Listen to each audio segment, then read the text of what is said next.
Hello bull trackers दोस्तों, कल के मूव ने इन्वेस्टर्स की बैंड बजा दी। और जैसा कि कल के वीडियो में मैंने आपके साथ शेयर किया था कि इतनी भारी गिरावट के बाद अक्सर हमें एक बाउंस देखने को मिलता है और आज हमें वही बाउंस देखने को मिला। तो क्वेश्चन ये है कि ये बाउंस बस एक दिन भर का था या आने वाले कई दिनों तक ये सस्टेन होगा। तो आइए हमारे साथ मार्केट्स के इस मैडनेस को डिकोड करते हैं और पता करने की कोशिश करते हैं कि आने वाले दिनों में मार्केट कैसा रहेगा।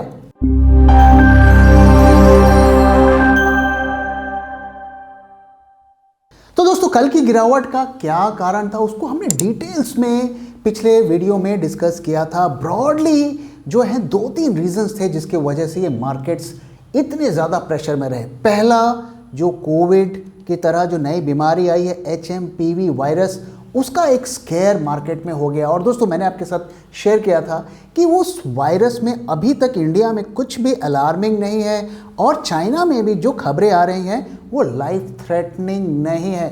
तो कल गिरावट के बाद जो पैनिक पैदा हुआ था आज वो काफ़ी हद तक हटता हुआ नजर, और हमारी वीडियो को में भी आप रेफर कर सकते हैं। हमने क्लियरली कहा था कि ये वायरस सीजनल है और डेडली नहीं है।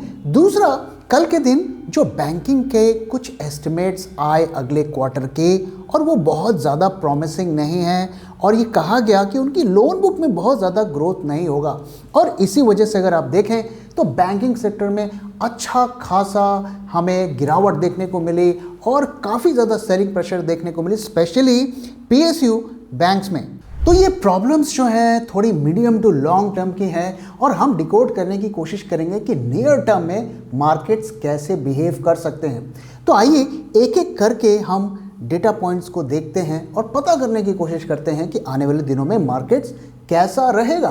तो आइए सबसे पहले हम टर्नओवर की बात करते हैं। तो आज के अगर हम टर्नओवर की बात करें तो टर्नओवर 14 डे एवरेज से लोअर है। तो हम ये कह सकते हैं कि आज का टर्नओवर लो था।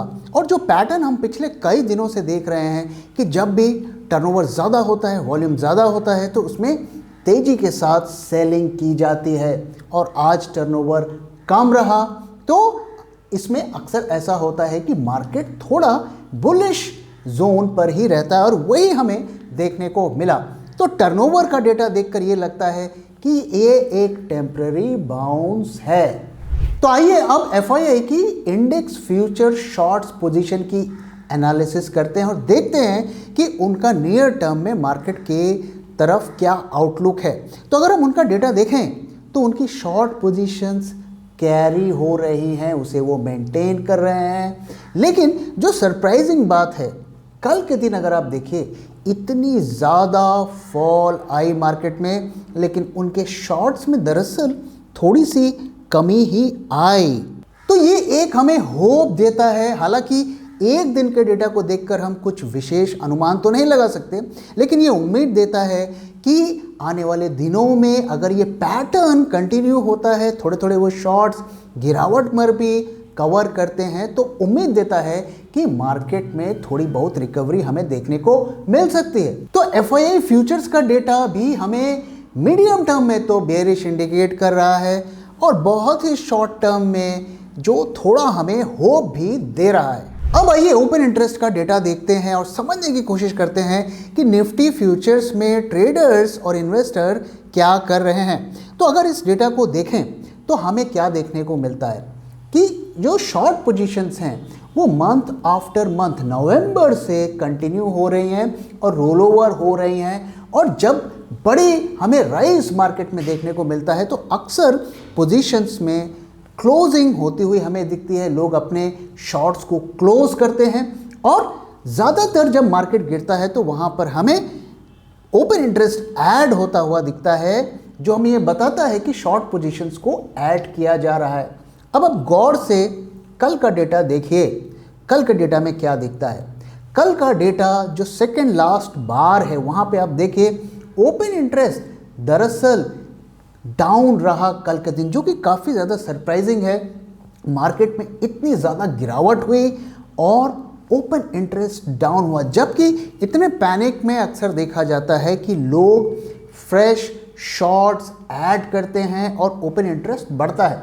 तो ये डेटा भी अगर आप एफआईआई के डेटा से कोरिलेट करके देखें तो ये कहीं ना कहीं थोड़ी हमें शॉर्ट टर्म में उम्मीद देती है। और जैसा कि मैंने आपसे कहा कि एक दिन का डेटा सफिशिएंट नहीं है, हमें ये पैटर्न अगले कुछ दिनों में रिपीट होता हुआ भी दिखना चाहिए, तब हम कुछ हद तक ये कंक्लूड कर सकते हैं कि शॉर्ट टर्म का बॉटम बन गया है।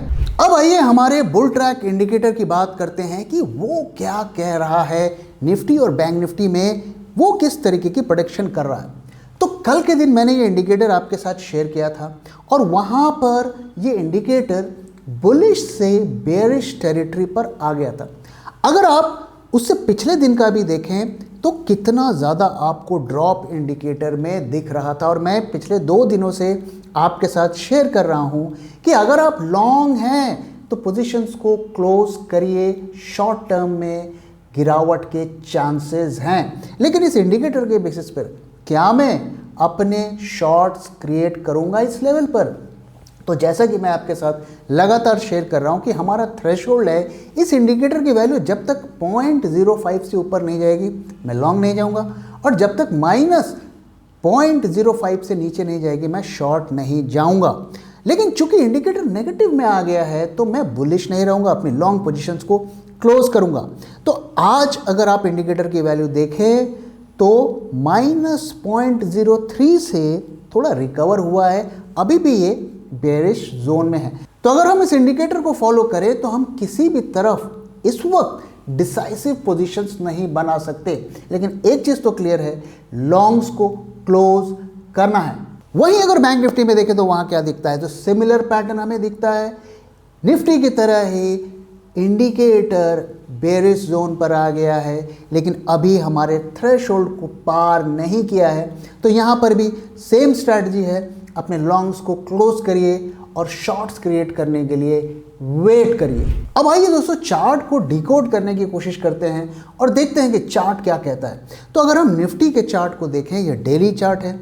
तो यहाँ पर अगर आप मेरे वीडियोज़ को फॉलो कर रहे हैं तो मैंने कई दिनों पहले ही आपके साथ ये शेयर किया था कि जैसे निफ्टी चढ़ते वक्त गैप को फिल किया था, जो गैप छोड़कर गया था उसे फिल करके ऊपर निकला था, अगर आप ध्यान से देखें तो उसी तरीके से अब वो नीचे गिरते वक्त ऊपर के गैप को फिल करके दोबारा नीचे आया है। तो ये एक जो बीच में बाउंस आया था वो सिर्फ गैप को फिल करने के लिए ही गया था। तो अगर हम की लेवल्स की बात करें तो 23,800 ये लेवल मैं लगातार आपके साथ शेयर कर रहा हूं।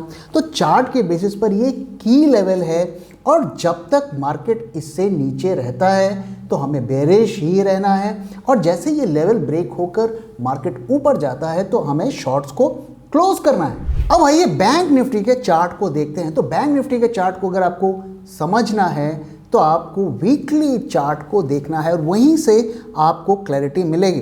तो अगर आप ध्यान से देखें तो वीकली चार्ट पर एक हेड एंड शोल्डर बनता हुआ पैटर्न दिख रहा है और ये पैटर्न बेरिश पैटर्न होता है जैसा कि आप जानते हैं। तो इसके बेसिस पर अगर हम देखें तो की लेवल क्या बनता है, 49800। अगर ये लेवल नीचे की तरफ टूटता है तो हमें बड़ी गिरावट बैंक निफ्टी में देख सकती है। तो इस सारे डिस्कशन का कंक्लूजन क्या है?